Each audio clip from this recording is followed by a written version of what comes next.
జమ్మూ కశ్మీర్ ఉగ్రదాడులను కేంద్రం సీరియస్ గా తీసుకుంది. ఇప్పటికే ప్రధాని నరేంద్ర మోడీ సౌదీ పర్యటనను అర్ధాంతరంగా ముగించుకుని ఢిల్లీకి వచ్చారు.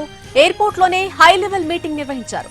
మరోవైపు రాజ్నాథ్ అధ్యక్షతన కొనసాగుతున్న ఉన్నత స్థాయి సమావేశం ప్రస్తుత పరిస్థితిని రాజ్నాథ్ కు వివరిస్తున్నారు త్రివిధ దళాధిపతులు.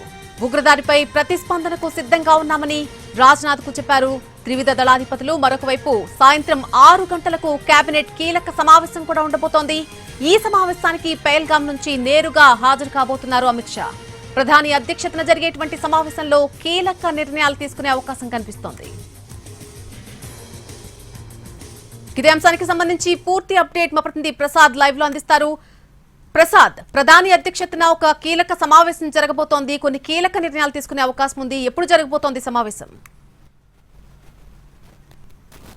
సో పెహల్గాము ఎక్కడైతే ఈ ఘటన జరిగిందో ఆ ఘటన జరిగినటువంటి పెహల్గాం ప్రదేశానికి కొద్ది నిమిషాల క్రితమే కేంద్ర హోంశాఖ మంత్రి అమిత్ షా చేరుకున్నారు. అక్కడ పరిస్థితిని సమీక్షిస్తున్నారు.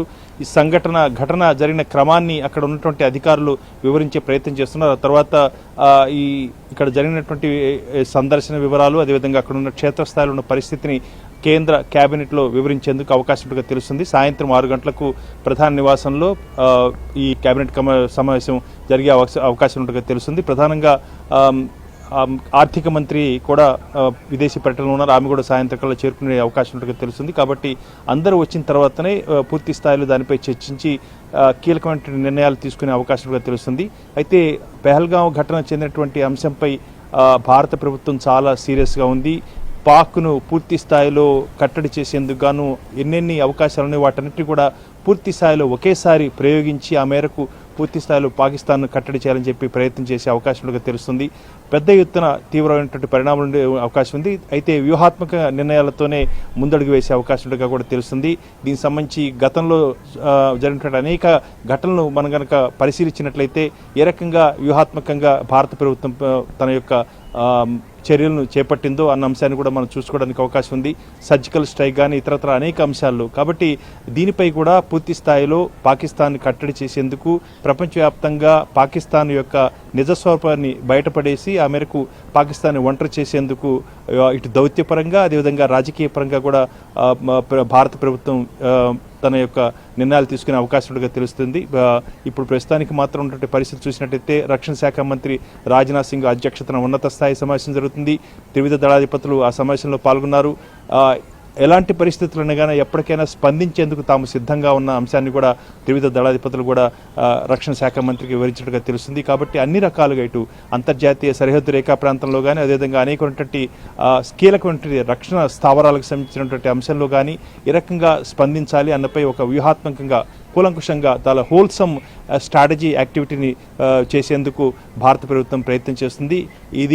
దీన్ని అవకాశంగా తీసుకొని పాకిస్తాన్ యొక్క దుష్ట చర్యలను అదేవిధంగా తీవ్రవాద శక్తులను విచ్ఛిన్నకర శక్తులను ఏరిపారేయాలని చెప్పి భారత ప్రభుత్వం కూడా ప్రయత్నం చేస్తుంది. చూడాలి సాయంత్రం జరిగే కేబినెట్ సమావేశంలో ఎలాంటి నిర్ణయాలు ఉంటాయి.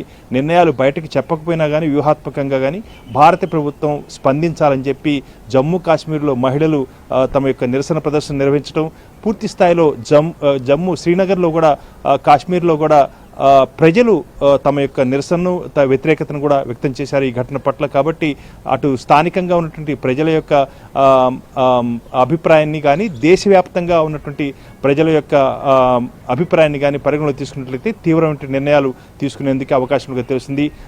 భారతదేశం యావత్తు కూడా ఈ ఘటన పట్ల మౌనంగా సరైన న్యాయం కావాలి అంటూ రోధిస్తున్నారు. ఇదంతా కూడా మౌన రోదన. దీనికి సంబంధించినటువంటి భారత ప్రభుత్వం పూర్తి స్థాయిలో న్యాయం చేసేందుకు అవకాశం ఉన్నట్టుగా కూడా తెలుస్తుంది. కాబట్టి ఖచ్చితంగా ఇటు విచ్ఛిన్నకర శక్తులకు తీవ్రవాద సంస్థలకు అదేవిధంగా స్థానికంగా ఉన్నటువంటి తీవ్రవాదులను ప్రోత్సహించే ఇటు పాకిస్తాను భూభాగంలో ఉన్నటువంటి తీవ్రవాద సంస్థలే కాకుండా కాశ్మీర్లో జమ్మూ కాశ్మీర్లో ఉన్నటువంటి తీవ్రవాదులు కూడా ఒక హెచ్చరిక జారీ చేసే విధంగా ఈ పరిణామాలు ఉండొచ్చు అని చెప్పి కూడా భారత ప్రభుత్వ వర్గాల నుంచి అంతలో సమాచారం కూడా తెలుస్తుంది.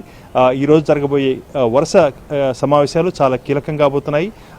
ఈ సంఘటనను దృష్టిలో పెట్టుకొని భారత ప్రభుత్వం కూడా తీవ్రంగా స్పందించేందుకు అవకాశం ఉంది. Right Prasad, thank you for the update.